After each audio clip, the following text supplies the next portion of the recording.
నమస్తే, welcome to weekly roundup. This is Monika. నేను రవిచంద్ర. ముందుగా ఈ వారం పేపర్లలో వచ్చిన మెయిన్ హెడ్లైన్స్ మనం ఒకసారి చూద్దాం.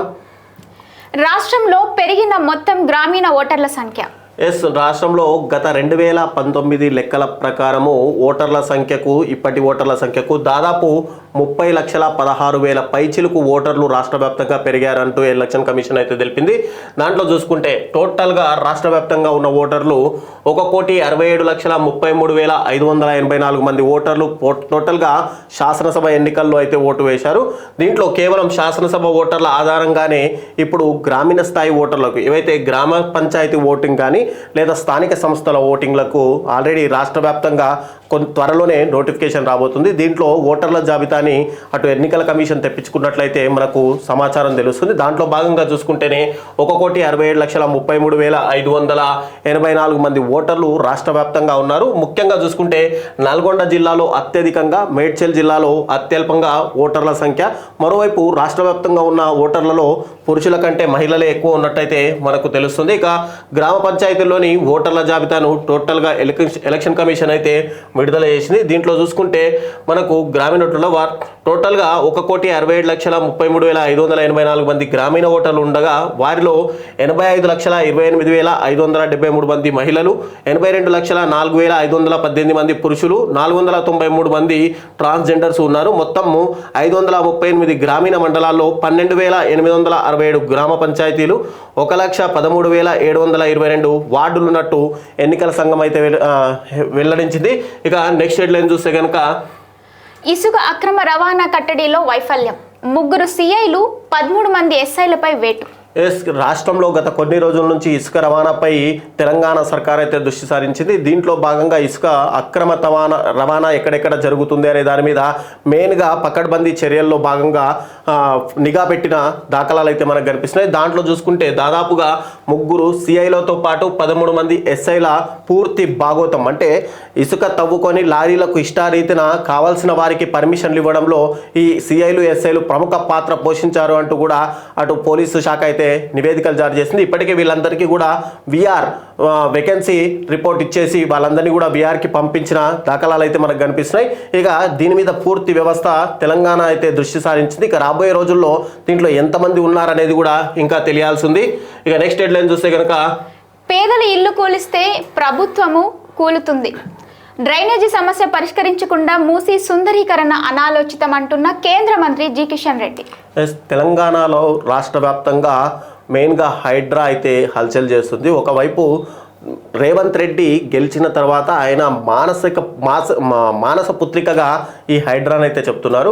ఒకవైపు బడా నాయకులు పేదలు అంటూ తేడా లేకుండా ప్రతి ఒక్కరి ఇంటి మీద కూడా బుల్డోజర్ అనేది రాత్రికి రాత్రి వేస్తున్న, హైకోర్టులు ఎన్ని మొట్టికాయలు వేస్తున్నప్పటికీ కూడా రేవంత్ సర్కార్ ఎక్కడా కూడా తగ్గేదే లేదు అంటూ అటు బుల్డోజర్ అయితే ఏర్పాటు చేసింది. మరోవైపు చూసుకుంటే కనుక ఇప్పట్లోనే గతంలో అమీన్పూర్ కావచ్చు, లేదంటే దుర్గం చెరువు పరిసర ప్రాంతాల్లో FTL నాలాలు బఫర్ జోన్లలో ఉన్న ఇండ్లను కూల్చేసిన రేవంత్ సర్కారు ఇప్పుడు మూసీ సుందరీకరణ భాగంగా 1,50,000 కోట్లతో అత్యధిక పెద్ద ప్రాజెక్టుగా మూసీ సుందరీకరణ అయితే చేపట్టబోతుంది. దాంట్లో ఇప్పటికే కొంతమంది ఇండ్లకు రెడ్ మార్క్ వేసి కూడా, అంటే రివర్ బెడ్ RBX అంటూ మార్క్స్ వేసి కూడా వాళ్ళందరినీ కూడా ఇతర ప్రాంతాలకు తరలించే ప్రయత్నాలు అయితే చేస్తుంది. ఇక ఎవరైతే విమర్శలు ఎదుర్కొంటున్నారో వాళ్ళందరూ కూడా రేవంత్ సర్కార్పై అయితే తీవ్ర విమర్శ చేస్తుంది. దీనికి ఇతర పార్టీలు, ప్రత్యర్థి పార్టీలైనటువంటి BRSతో పాటు BJP నాయకులు మేమున్నామని భరోసా ఇస్తున్నప్పటికీ కూడా ఎక్కడ వాళ్ళకు కూల్చివేతలు లేని దగ్గర మాత్రమే అటు బాధితుల దగ్గరికి వెళ్ళి పరామర్శిస్తుండడం, మరోవైపు కూల్చివేతలు జరుగుతున్న ప్రాంతాల్లో మాత్రము ఎక్కడ పరామర్శకు రాకపోవడంతో బాధితులు కూడా తీవ్ర నిరాశ అయితే వ్యక్తం చేస్తున్నారు. ఒకవైపు మూసీ పరివాహక ప్రాంతాల్లో ఉన్న వాళ్ళందరినీ కూడా అటు పటాన్ చెరువు, ఉప్పల్లో దగ్గర ఉన్నటువంటి ఏవైతే డబల్ బెడ్రూమ్ ఇండ్లు ఉన్నాయో, గతంలో ప్రభుత్వం కట్టించిన డబల్ బెడ్రూమ్ ఇండ్ల దగ్గరికి వాళ్ళందరినీ కూడా పునరావాసాలకైతే తరలిస్తున్నారు. ఇప్పటికే దారి ఖర్చుల కోసం 25,000 రూపాయలు. మరోవైపు జవహర్ నగర్లో కూడా డబల్ బెడ్రూమ్ ఏదైతే ప్రభుత్వ భూమి ఉందో దాంట్లో కూడా డబల్ బెడ్రూమ్ ఇండ్లను ఏర్పాటు చేసి ఇమ్మీడియట్గా వాళ్ళందరికీ కూడా ఏర్పాటు చేస్తామంటూ కూడా రేవంత్ సర్కార్ అయితే హామీ ఇస్తున్నప్పటికీ అటు బీజేపీ కేంద్ర మంత్రి, బీజేపీ అధ్యక్షుడైనటువంటి కిషన్ రెడ్డి మాత్రం ప్రభుత్వాన్ని తీవ్రంగా హెచ్చరించిన పరిస్థితి అయితే వస్తుంది. ఏదైతే మూసీ సుందరీకరణ కోసం పేదల కడుపు కొడుతూ బుల్డోజర్ వ్యవస్థని తీసుకొచ్చారో రేవంత్ రెడ్డి సర్కారు, దాంతో రాబోయే రోజుల్లో ప్రభుత్వం కూడా కూలిపోయే అవకాశాలు ఉన్నాయి. ఇది మంచి చర్య కాదు అంటూ కూడా కిషన్ రెడ్డి హితబోధ చేసే ప్రయత్నాలు అయితే చేశారు. మరోవైపు చూసుకుంటే కనుక మెయిన్గా మూసీ సుందరీకరణ ఏర్పాటు ఏర్పాటు చేయాలంటే రాష్ట్రంలో అంటే జిహెచ్ఎంసీ పరిధిలోని ఏదైతే ఓఆర్ఆర్ పరిధిలో ఉన్న 56 కిలోమీటర్ల మూసీ పరివాహక ప్రాంతానికి టోటల్గా ఇండ్లలో నుంచి కాలువలు మొత్తం డ్రైనేజీ వ్యవస్థ మొత్తము మూసీలోకే ప్రవహిస్తుంది.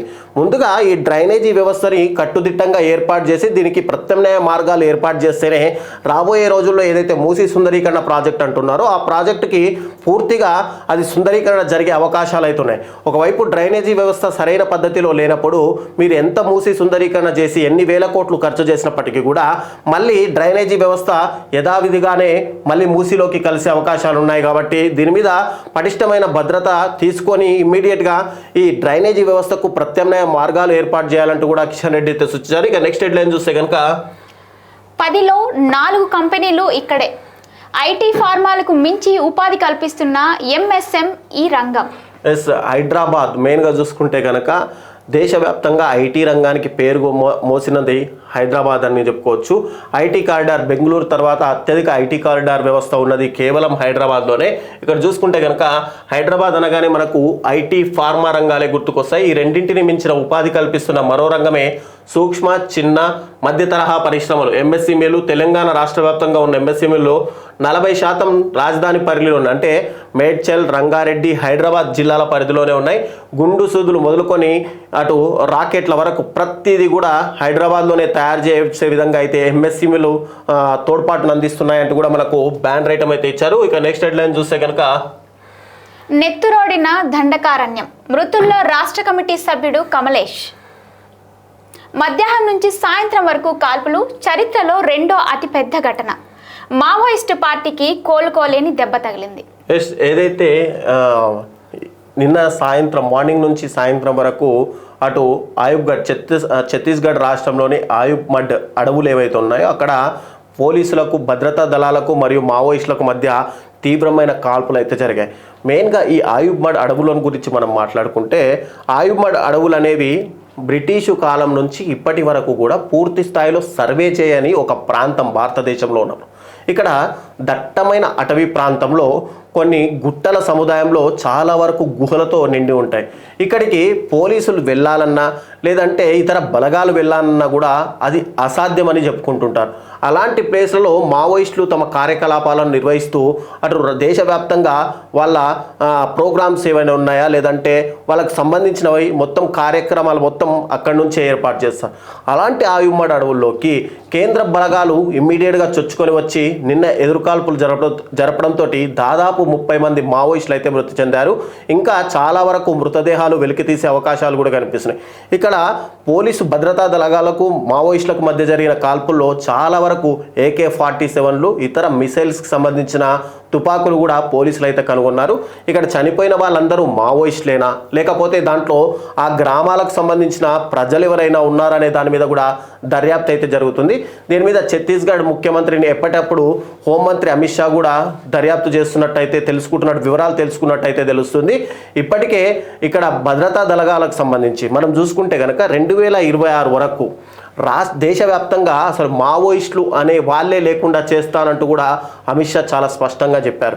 మరోవైపు ఈ ఆయుబ్మడ్ అడవులు ఏవైతే ఉన్నాయో వాటిలోనే కేంద్ర బలగాలకు సంబంధించి ఆర్మీ ఫోర్స్డ్ ట్రైనింగ్ సెంటర్ని కూడా ఆయుబ్మడ్ అడవుల దగ్గరే పెట్టుకోవాలంటూ కూడా అప్పట్లో కేంద్ర సర్కార్ అయితే యోచించింది. దాని దిశగా ప్రయత్నాలు కూడా జరుగుతున్నాయి.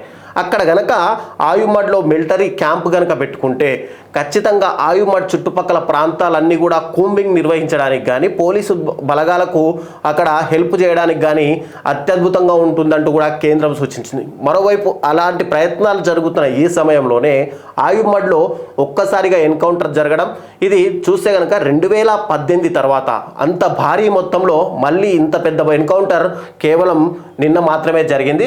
మరోవైపు బస్తర్ అడవులు కూడా టోటల్గా మావోయిస్టులకు పేరుగాంచినాడు. ఈ బస్తర్ అడవుల పైన కూడా పోలీసు దళాలు అయితే దృష్టి సారించారు. ఇక నెక్స్ట్ హెడ్లైన్ చూస్తే కనుక ప్రతి కుటుంబానికి ఓ QR కోడ్, అందరికీ కలిపి ఒక సంఖ్య, విడివిడిగా మరొకటి. కాంగ్రెస్ పార్టీ రాష్ట్రంలో కొలువు తీరిన తర్వాత మెయిన్గా మహిళలకు, అటు విద్యార్థులకు, మరోవైపు నిరుద్యోగులకు, రైతులకు సంక్షేమ పథకాలను తీసుకురావాలనే భాగంలో కొన్ని హామీ పథకాలను కూడా ఇచ్చింది. దాంట్లో ముందుగా చూసుకుంటే ఇప్పుడు రాష్ట్ర సర్కారు ఒక డిజిటల్ కార్డ్ని తేవడానికైతే ముందుకు వచ్చింది. దీంట్లో చూసుకుంటే one state one digital card అనే ఒక ప్రఫార్మా ఇప్పటికే దేశవ్యాప్తంగా మనకు వన్ డిజిటల్ కార్డ్ ఒకటి ఆధార్ రూపంలో వస్తుంది.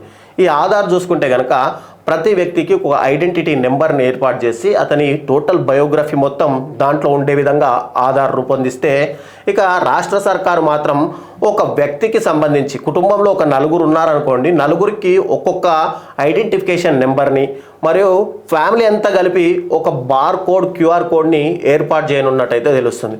దీంట్లో చూసుకుంటే మహిళలకు ఉచిత బస్సు ప్రయాణం ఏర్పాటు చేశారు. ఒక మహిళ ఇంట్లో 3 మహిళలు ఉంటే వాళ్ళు ఒకవేళ బస్ జర్నీ చేయాలనుకుంటే ఆధార్ కార్డులు తీసుకొని వెళ్ళాల్సిన పరిస్థితి ఉంది. కానీ రాబోయే రోజుల్లో ఏంటంటే ఈ డిజిటల్ కార్డులో ఏదైతే క్యూఆర్ కోడ్ ఉందో దాన్ని చూపేగానే కండక్టర్లు స్కాన్ చేసి, ఓ వీళ్ళ ఇంట్లో ఇంతమంది మహిళలు ఉన్నారా, వీళ్ళు ఇన్నిసార్లు బస్సు ప్రయాణం చేశారా అనే విషయాలు తెలుస్తాయి. మరోవైపు హాస్పిటల్కి వెళ్తే క్యూఆర్ కోడ్ స్కాన్ చేస్తే ఆ వ్యక్తికి సంబంధించి టోటల్గా ఎన్ని రోగాలు ఉన్నాయి, ఎలాంటి మెడిసిన్ వాడుతున్నాడు, అతని హైట్ ఎంత, వెయిట్ ఎంత, టోటల్గా ఆయన బ్లడ్ గ్రూప్ ఏంటి అనే ప్రతి విషయం కూడా అందులో పొందుపరిచి ఉంటాయి. మరోవైపు రెవెన్యూ ఆఫీస్కి వెళ్ళినప్పుడు ఈ డిజిటల్ క్యూఆర్ కోడ్ని ఏదైతే స్కాన్ చేస్తారో ఈ స్కోడ్ ద్వారా అతనికి ఎన్ని ఆస్తులు ఉన్నాయి, ఎన్ని వెహికల్స్ ఉన్నాయి, 2 వీలర్లు ఎన్ని, 4 వీలర్లు ఎన్ని, టోటల్గా సమగ్ర విచారణ దాని మీద దొరుకుతుంది. మరోవైపు రేషన్ షాప్కి వెళ్తే ఆ కుటుంబంలో ఎంతమంది ఉన్నారు, వాళ్ళకు ఎన్ని కిలోల సరుకులు ఇవ్వాల్సి ఉంటుంది, అలా ప్రతి కుటుంబానికి సంబంధించి ఒకే డిజిటల్ కార్డ్ని తీసుకొస్తే రాబోయే రోజుల్లో వీటన్నింటికి చెక్ పెట్టే అవసరం. మరోవైపు చూసుకుంటే విద్యార్థులు కనుక ఆ డిజిటల్ కార్డ్ తీసుకెళ్తే రేపు పొద్దున ఎగ్జామ్స్కి కానీ సర్టిఫికేషన్కి వెళ్ళినప్పుడు కానీ ఒక్కసారి స్కాన్ చేస్తే అతడు ఎక్కడెక్కడ చదివాడు, ఎంత క్వాలిఫికేషన్తో ఉంది, ఎన్ని మార్కులతో పాస్ అయ్యారు, టోటల్ డీటెయిల్స్ మొత్తము ఆ క్యూఆర్ కోడ్లోనే ఉండిపోతుంది. ఇలా ఇప్పటికే మహారాష్ట్ర, ఛత్తీస్గఢ్ లాంటి రాష్ట్రాల్లో కొన్ని రాష్ట్రాల్లో ఈ వ్యవస్థ అమలవుతుంది. ఇప్పుడు రాష్ట్రంలో కూడా ఇదే రకమైన పద్ధతిని తీసుకురావాలంటూ రేవంత్ సర్కార్ అయితే వచ్చేస్తుంది. ఇది ఒక శుభ పరిణామం అనే చెప్పుకోవచ్చు. ఇక నెక్స్ట్ హెడ్లైన్ చూస్తే కనుక 87 సెంట్ల స్థల పరిహారానికి 42 ఏళ్ల పోరాటం. 81 ఏళ్ల వయసులో హైకోర్టులో విజయం సాధించాడు ఒక వ్యక్తి. మంచాన పడ్డ వ్యక్తి 2008 నుంచి దాదాపుగా పోరాటాలు అంటే ఎప్పటి నుంచో పోరాటం చేస్తూ 2009లో హైకోర్టుని ఆశ్రయించాడు. తర్వాత వెంకటనారాయణ పిటిషన్పై 2023 జూన్లో విచారణ జరిపిన సింగిల్ జడ్జ్ ఎకరాకు 5,003 చొప్పున అంటే 42 సంవత్సరాల క్రితం అంటే జరిగిన కేసుకు సంబంధించి అప్పట్లో ప్రభుత్వం నష్టపరిహారం కేవలం 5,002 రూపాయలు మాత్రమే ఇచ్చింది. ఇప్పుడు దానికి 5% వడ్డీ, టోటల్గా 9% వడ్డీని లెక్కించి 3 వారాల్లో చెల్లించాలంటూ కూడా అటు హైకోర్టు అయితే ఆదేశాలు జారీ చేసింది. ఇది నిజంగా హర్షించదగిన విషయం. 42 ఏళ్ళు అంటే చుట్టుపక్కల పొలాలు, సెంట్లు అన్నీ అమ్ముకొని వెళ్ళినప్పటికీ కూడా తన భూమిని అమ్మడానికి ఇష్టపడని వ్యక్తి ప్రభుత్వానికి వ్యతిరేకంగా 42 సంవత్సరాలు పోరాడి ఆఖరికి విజయం సాధించాడనే చెప్పుకోవచ్చు. ఇక నెక్స్ట్ హెడ్లైన్ చూస్తే కనుక తెలంగాణ నుంచి సహకారం లేదు, క్రిమినల్ కేసుల్లో సమాచార లోపంపై సుప్రీంకోర్టు అసంతృప్తి. వీడియో కాన్ఫరెన్స్ విచారణలో డీజీపీపై ప్రశ్నల వర్షం కురిపించారు. పోలీసులు, న్యాయవాదుల మధ్య సమన్వయ లోపాన్ని సరిదిద్దాలని ఆదేశమిచ్చారు. తీసుకున్న చర్యలపై 4 వారాల్లో అఫిడవిట్ దాఖలకు నిర్దేశమిచ్చారు. తెలంగాణలో గతంలో సూర్యాపేట డీసీఎంఎస్ మాజీ చైర్మన్ వట్టే జానయ్య కేసులో గతంలో బీఆర్ఎస్ పార్టీ వివిధ రకాలుగా అతన్ని హింసిస్తూ లేనిపోని అపోహలతో కేసులు నమోదయ్యాయి. దానికి సంబంధించి అతను హైకోర్టును ఆశ్రయించడం, తర్వాత హైకోర్టులో కూడా నిరాశ ఎదురవడంతో సుప్రీంకోర్టును అయితే ఆశ్రయించారు. ఇక సుప్రీంకోర్టు అత్యున్నత న్యాయస్థానం ధర్మాసనం తీర్పునిస్తూ డీజీపీ అంటే తెలంగాణ రాష్ట్ర పోలీసు వ్యవస్థ పూర్తిగా నిర్లక్ష్యంగా వ్యవహరిస్తుంది.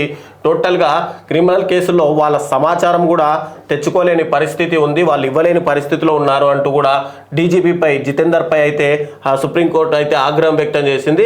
టోటల్గా చూసుకుంటే కేసుల ఛార్జ్షీట్ దాఖలు చేసినప్పుడు వాటి తేదీలు మీ వద్ద ఉంటాయా లేదా, కమాండ్ కంట్రోల్ సెంటర్ ఉన్న తెలంగాణలో ఏ స్టేషన్లో ఏం జరిగినా ఒక్క క్లిక్తో అన్ని విషయాలు డీజీపీకి తెలిసే పరిస్థితి ఉందని పోలీసులు చెప్తుంటే మరి ఎందుకు ఇవ్వలేకపోతున్నారంటూ కూడా సుప్రీంకోర్టు అయితే ఆగ్రహం వ్యక్తం చేసింది. ఇక నెక్స్ట్ హెడ్లైన్ చూస్తే సైబర్ పోలీసులు సాహసం. రాజస్థాన్లో కీలక ఆపరేషన్ జరిగింది. 27 మంది నిందితుల పట్టివేత. దేశవ్యాప్తంగా 2,223 నేరాల్లో వీరి ప్రమేయం ఉందంటూ తెలుస్తుంది. టోటల్గా చూసుకుంటే కనుక Telangana cyber security bureau TGS టీజీసీఎస్బీ పోలీసులు రాజస్థాన్లో చేపట్టిన సాహసోపేతమైన ఆపరేషన్లో దాదాపు అంటే 15 రోజుల పాటు అక్కడే మకాం వేసి టోటల్గా ఆ నిందితులను పట్టుకున్నారు. టోటల్గా వాళ్ళ బ్యాంక్ ఆధార అకౌంట్లను కూడా సీజ్ చేసిన పరిస్థితి కనిపిస్తుంది. టోటల్గా 11 కోట్ల 1 లక్ష లావాదేవీలు వీళ్ళ బ్యాంక్ అకౌంట్ల నుండి ట్రాన్స్ఫర్ అయినట్టు కూడా పోలీసులు గుర్తించారు. ఇక నెక్స్ట్ హెడ్లైన్ చూస్తే కనుక రాజధానిలో మతపరమైన ఊరేగింపుల్లో డీజే బాణసంచాలపై నిషేధం చేసినట్టు తెలుస్తుంది.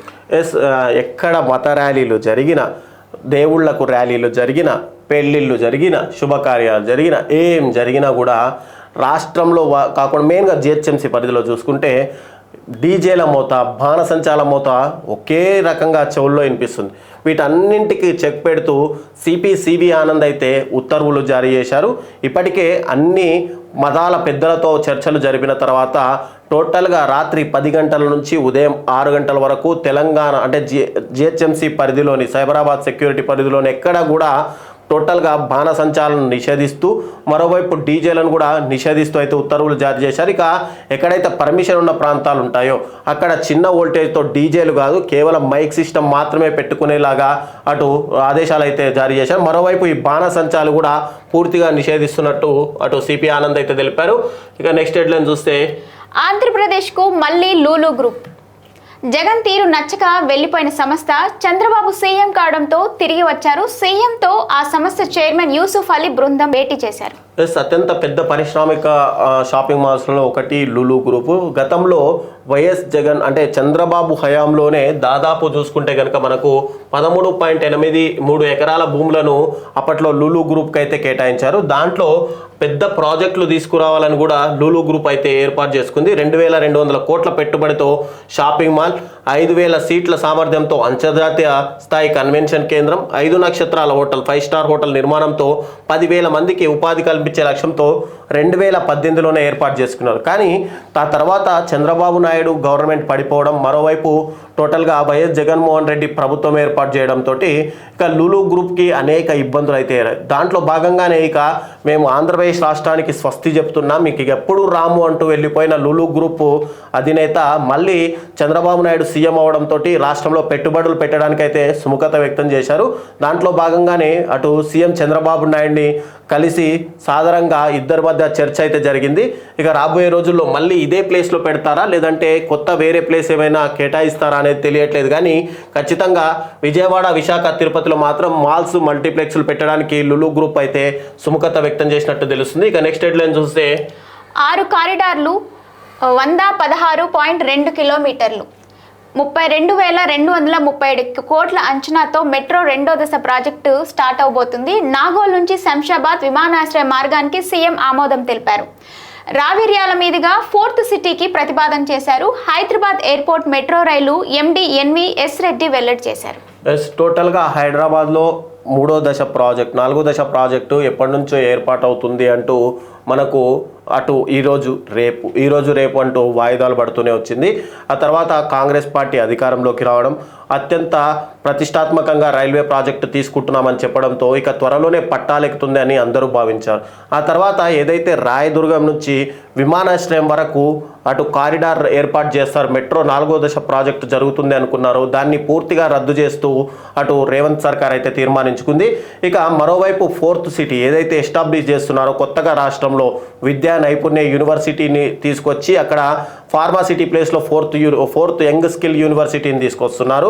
దాంట్లో భాగంగానే టోటల్గా మెట్రో వ్యవస్థని అక్కడికి తీసుకురావాలంటూ కూడా రేవంత్ సర్కార్ అయితే వచ్చేస్తుంది. ఇక దీంట్లో భాగంగా ఇప్పుడు మళ్ళీ ఆ పనులు ప్రారంభమయ్యే అవకాశాలు అయితే కనిపిస్తున్నాయి. టోటల్గా 116.2 కిలోమీటర్లతో 32,237 కోట్ల అంచనాలు అవుతాయంటే ఇప్పటికే కేంద్రానికి అయితే ప్రతిపాదనలు పంపారు. ఇక కేంద్రం నుంచి కనుక సుముఖత వ్యక్తం చేస్తే 40% కేంద్ర నిధులు, 60% రాష్ట్ర నిధులతో త్వరలోనే ఈ పనులు అయితే ప్రారంభం కాబోతున్నాయి. దీనికి సంబంధించి ఆ శాఖ ఎండి ఎన్విఎస్ రెడ్డి కొన్ని డీటెయిల్స్ అయితే చెప్పారు. అది చూసుకుంటే కనుక కారిడార్ 4 చూసుకుంటే ఫస్ట్ నాగోల్ వరకు ఏదైతే కారిడార్ 3 కంప్లీట్ అయి ఉందో దాన్ని చాంద్రాయన్ గుట్ట, ఆరంగర్ మీదుగా శంషాబాద్ విమానాశ్రయం వరకు పొడిగిస్తారు. టోటల్గా దాని వ్యయం 36.6 కిలోమీటర్లు, దాంట్లో 24 స్టేషన్లు అయితే రాబోతున్నాయి. ఇక 35 కిలోమీటర్లు మొత్తము ఆకాశ మార్గంలో, 1.6 కిలోమీటర్లు మాత్రం భూగర్భంలో ఉండబోతుంది. ఇక విమానాశ్రయంలో భూగర్భ మెట్రో స్టేషన్ వస్తుంది అంటూ కూడా ఎస్వి రెడ్డి అయితే చెప్పారు. చెప్పారు. ఇక కారిడార్ 5 చూసుకుంటే రాయదుర్గం నుంచి విప్రో సర్కిల్ మీదుగా కోకాపేట నియోపోలిస్ వరకు 11.6 కిలోమీటర్లు 10 స్టేషన్లతో, కారిడార్ 6 ఎంబీబీఎస్ నుంచి శాలిబండ మీదుగా చాంద్రాయన్గుట్ట వరకు 7.5 కిలోమీటర్లు 6 స్టేషన్లతో, కారిడార్ 7 మియాపూర్ నుంచి పటాన్ చెరువు వరకు 13.4 కిలోమీటర్లు 10 స్టేషన్లతో, కారిడార్ 8 ఎల్బీనగర్ నుంచి హయత్నగర్ వరకు 7.1 కిలోమీటర్లు 6 స్టేషన్లతో, కారిడార్ 9 శంషాబాద్ విమానాశ్రయం నుంచి 4th సిటీ స్కిల్ యూనివర్సిటీ వరకు టోటల్గా 40 కిలోమీటర్లు, అంటే మొత్తంగా 116 కిలోమీటర్ల మెట్రో ప్రాజెక్టుగా అయితే సన్నాహాలు చేస్తుంది రాష్ట్ర సర్కార్. ఇక నెక్స్ట్ హెడ్లైన్ చూస్తే, గత ప్రభుత్వ తప్పులను సరిదిద్దేలా త్వరలో కొత్త రెవెన్యూ చట్టం తీసుకొస్తున్నారు. నాడు సర్కార్ భూమికి పట్టా ఇవ్వాలని బెదిరించారు. మంత్రి పొంగులేటి దృష్టికి తీసుకెళ్లిన తహసీల్దార్. ముఖాముఖిలో పలు అంశాలను తెలిపిన అధికారులు. రాష్ట్రంలో గత కొన్ని రోజుల నుంచి రెవెన్యూ శాఖ అధికారులపై తీవ్ర విమర్శలు వస్తున్న నేపథ్యంలో పొంగులేటి శ్రీనివాసరెడ్డి ఆ రెవెన్యూ శాఖ అధికారులతోటి ఎంఆర్ఓలతోటి టోటల్గా సమావేశాలు అయితే అయ్యారు. దాంట్లో భాగంగానే చూసుకుంటే కనుక తహసీల్దార్లు కొన్ని గత ప్రభుత్వంలో జరిగిన అవకతవకల గురించి మంత్రి దృష్టికి అయితే తీసుకొచ్చారు. ఏదైతే పట్టాభూమి ప్రభుత్వానికి సంబంధించిన 300 ఎకరాల పట్టాభూమి ఉందో దాన్ని అన్యులకు, అంటే పార్టీకి కావాల్సిన వ్యక్తులకు రాసి ఇవ్వాలంటే గత ప్రభుత్వంలో ఒక ఎమ్మెల్యే తనను బలవంతం చేశాడని, కానీ తన మాట వినకపోవడంతో తనని పక్కకు పెట్టి ఇష్టారీతన వ్యవహరించారంటూ కూడా తహసీల్దార్లు మంత్రి దృష్టికి అయితే తీసుకెళ్లారు. ఇక మంత్రి కూడా రెవెన్యూ అధికారులు సక్రమంగా పనిచేస్తేనే రాష్ట్ర అభివృద్ధి జరుగుతుంది, రెవెన్యూ శాఖ అత్యంత కీలకంగా వ్యవహరించాలంటూ కూడా ఆయన హితబోధ అయితే చేశారు. ఇక మరోవైపు ఏదైతే అవినీతి మనం చూసుకుంటే పటాన్ చెరువు తహసీల్దార్ ఆఫీస్లో గతంలో జరిగిన అవినీతి తాలూకా విషయాలను కూడా అటు మంత్రి అయితే మాట్లాడారు. ఇకపైన ఎవరు కూడా అవినీతికి పాల్పడొద్దు అంటూ కూడా తీవ్ర హెచ్చరికలు జారీ చేశారు. ఇక నెక్స్ట్ హెడ్లైన్ చూస్తే కనుక, పెద్ద కుంభకోణం 2400 కిలోమీటర్లు గంగ ప్రక్షాళన ఖర్చే 40,000 కోట్లు, 55 కిలోమీటర్ల మూసి సుందరీకరణకు 1.50 లక్షల కోట్ల అంటున్న కేటీఆర్. మూసి ఏదైతే రేవంత్ రెడ్డి సర్కారు మూసి సుందరీకరణ చేసి దాదాపు దాన్ని అన్నింటిలో కూడా ఆకాశ నిర్మాణాలు, రహదారులు, మంచి మంచి ప్రాజెక్టులు తీసుకొస్తామని, షాపింగ్ మాల్స్ ఏర్పాటు చేస్తామంటూ రేవంత్ సర్కార్ అయితే చెప్తుంది. టోటల్గా దీనికి మొదట 50,000 కోట్ల ఎస్టిమేషన్ అయితే ఇచ్చారు. ఆ తర్వాత 1,00,000 కోట్ల ఎస్టిమేషన్, ఆ తర్వాత ఇప్పుడేమో 1,50,000 కోట్లు అంటూ రేవంత్ సర్కార్ చెప్తుంది.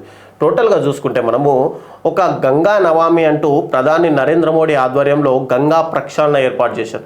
అది చూసుకుంటే దాదాపు 2,400 కిలోమీటర్ల పరిధి ఉన్న గంగా ప్రక్షాళనకు అయ్యింది 40,000 కోట్ల రూపాయలు, అంటే 1 కిలోమీటర్కు కేవలం 17,000 కోట్ల రూపాయలు. మరి అది ఇంకోవైపు ఏదైతే సుందరీకరణకు మేము చేస్తామంటూ చెప్తూ వస్తున్న రేవంత్ సర్కారు థేమ్స్ నది, లండన్లో ఉన్న థేమ్స్ నదిలాగా మూసీని ఏర్పాటు చేస్తాం. మూసీ సుందరీకరణకు థేమ్స్కి కొన్ని దాదాపు పోలికలు ఉన్నాయని చెప్పుకోవచ్చు. ఒకప్పుడు థేమ్స్ నది కూడా మూసీ కంటే ఘోరాతి ఘోరంగా దుర్వాసనతో నిండి ఉండేది. దాంట్లో విక్టోరియా మహారాణి తన కూతురికి ఒక లేఖ రాస్తూ ఆ పరిస్థితి ఎంత ఘోరంగా ఉందంటే అక్కడ చుట్టుపక్కల నిలబెడలేకపోతున్నాము అంటూ తన కూతురికి రాసింది. అంటే థేమ్స్ నది అంత ఘోరంగా ఉంది. కానీ దీన్ని లండన్ సర్కారు, లండన్ రాష్ట్రం ప్రభుత్వము దీన్ని అత్యంత ప్రతిష్టాత్మకంగా తీసుకొని అక్కడ ఒక ప్రాజెక్ట్ని ఏర్పాటు చేసి వచ్చే నీటిని పూర్తిగా డైవర్ట్ చేస్తూ ఇక భూగర్భంలో ఆ థేమ్స్ నది కింద ఉన్న భూగర్భంలో కొన్ని శుద్ధి ట్యాంకులను ఏర్పాటు చేసి నీళ్ళని ట్యాంకింగ్ చేస్తూ శుద్ధి చేస్తూ థేమ్స్ నది ఇప్పుడు అత్యంత అద్భుతమైన పర్యాటక కేంద్రంగా తయారైంది. అలాంటిదే మూసీని కూడా తయారు చేస్తానంటూ రేవంత్ చెప్తున్నా ఇక్కడ ఏంటంటే టోటల్గా డ్రైనేజీ వ్యవస్థని ఆపినప్పుడే మూసీ సుందరీకరణ జరుగుతుంది. మరోవైపు ఏదైతే గత బీఆర్ఎస్ సర్కారు మూసీ పరివాహక ప్రాంతాల శుద్ధి కోసం 16,000 కోట్లు ఖర్చు అవుతాయని, మరి ఇప్పుడు 1,50,000 కోట్ల ఎస్టిమేషన్ ఎలా వేశారు అంటూ కేటీఆర్ అయితే ధ్వజమెత్తుతున్నారు. ఇక నెక్స్ట్ హెడ్లైన్ చూస్తే, కొలువుల దసరా 9న ఉపాధ్యాయ నియామక పత్రాలు, డిఎస్సి ఫలితాల విడుదల కార్యక్రమంలో సీఎం రేవంత్ రెడ్డి పాల్గొన్నారు. 1:3 నిష్పత్తిలో అభ్యర్థుల ధృవపత్రాల పరిశీలన. రాష్ట్రంలో కొత్తగా తొలుగుతున్న కాంగ్రెస్ ప్రభుత్వము డిఎస్సికి సంబంధించి నోటిఫికేషన్ విడుదల చేసిన సంగతి మనందరికీ తెలుసు. టోటల్గా గత ప్రభుత్వము 10 సంవత్సరాల కాలంలో బీఆర్ఎస్ ఒకే ఒక నోటిఫికేషన్ విడుదల చేస్తే రాష్ట్రంలో కొత్తగా కొలువుదీరిన రేవంత్ సర్కారు 10 నెలల్లోనే మొట్టమొదటిగా డిఎస్సి నోటిఫికేషన్ విడుదల చేసింది. దాదాపు 11,600 పైచిలకు ఉపాధ్యాయ పోస్టులను భర్తీ చేయనున్నట్టు అయితే తెలిపింది. దాంట్లో పరీక్షా ఫలితాలు విడుదల చేసిన రేవంత్ రెడ్డి ఆ సందర్భంగా అయితే మాట్లాడినారు. ఇక నెక్స్ట్ టోటల్గా రాష్ట్ర వ్యాప్తంగా ఏవైతే 1,00,000 ఉద్యోగాలు ఇస్తామన్నారు దాంట్లో మొదటి విడతగా 30,000 ఉద్యోగాలు ఇప్పటికే ఇచ్చాం. ఇక మరో 30,000 ఉద్యోగాలకు నోటిఫికేషన్లు జారీ చేశాం. ఈ సంవత్సర కాలంలో టోటల్గా 1,00,000 ఉద్యోగాలు ఇచ్చేదే మా లక్ష్యం అంటూ కూడా రేవంత్ అయితే స్పష్టం చేశారు. ఇక నెక్స్ట్ హెడ్లైన్ చూస్తే బగ్గుమన్న పశ్చిమాసియా, ఇజ్రాయెల్పై ఇరాన్ క్షిపణుల వర్షం, ఎగబిగిన 180 ప్రయోగం, టెల్ అవీవ్ జెరూసలాంను తాకిన మిసైళ్లు. పశ్చిమాసియా ఉద్రిక్తంగా మారిపోయింది. ఒకవైపు ఇజ్రాయెల్ ఇరాన్ మధ్య రెండింటి మధ్య కూడా తీవ్ర ఉద్రిక్తత పరిస్థితులు ఏర్పడ్డాయి. ఒకవైపు హెజ్బుల్లాని టార్గెట్గా చేసుకొని ఇజ్రాయెల్ బాంబుల వర్షం కురిపిస్తూ ముందుగా చూసుకుంటే పేజర్లను పేల్చేశారు. ఏవే ఈ పేజర్లు ఎప్పుడో కొన్న పేజర్లు అకస్మాత్తుగా దేశవ్యాప్తంగా ఉన్న పేజర్లు హీట్ అయిపోయి పేలిపోయాయి. మరోవైపు ఆ నెక్స్ట్ డేనే వాకీ టాకీలు పేలిపోయాయి. అంటే ముందుగానే ఇజ్రాయిల్ ఈ ప్లాన్లన్నీ కూడా దాడికి ఏర్పాటు చేసుకుంది, సిద్ధమయ్యాకనే ఇవన్నీ చేసింది అంటూ చెప్తున్న సమయంలో ఒకవైపు అంత శాంతియుత వాతావరణం వస్తుంది అనుకున్న సమయంలో ఒక్కవైపుగా ఇరాన్ నుంచి దాడులు, రాకెట్లు, మిసైల్స్ అయితే వచ్చి ఇజ్రాయెల్ మీద అయితే పడుతున్నాయి. దీని మీద ఇప్పటికే అమెరికాతో పాటు ఐక్యరాజ్య సమితి కూడా తీవ్రంగా పరిగణిస్తుంది. టోటల్గా శాంతియుత వాతావరణంలో ఏదైనా సరే చర్చించుకోవాలి. రెండు దేశాల మధ్య, రాజకీయ నాయకుల మధ్య ఏర్పడే అత్యంత చిన్న గొడవకు దేశ ప్రజలు అల్లాడిపోతారు. కూడు గుడ్డ లేకుండా వాళ్ళందరూ కూడా తీవ్ర మనోవేదనకు గురవుతారు అంటూ కూడా మనకు తెలుస్తుంది. ఇవి పశ్చిమాసియాలో ఉద్రిక్తత పరిస్థితులు. ఇవి ఈరోజు హెడ్లైన్స్. మరిన్ని హెడ్లైన్స్తో నెక్స్ట్ వీక్ కలుద్దాం. నాయకులారా, మీ పనితనం మీ అధినాయకులకు తెలియజేయాలనుకుంటున్నారు. ప్రజలారా, మీ సమస్యలను మీ నాయకులకు తెలియజేయాలనుకుంటున్నారు. ప్రజా సమస్యల పరిష్కార వేదిక మీ అభినవ్ భారత్.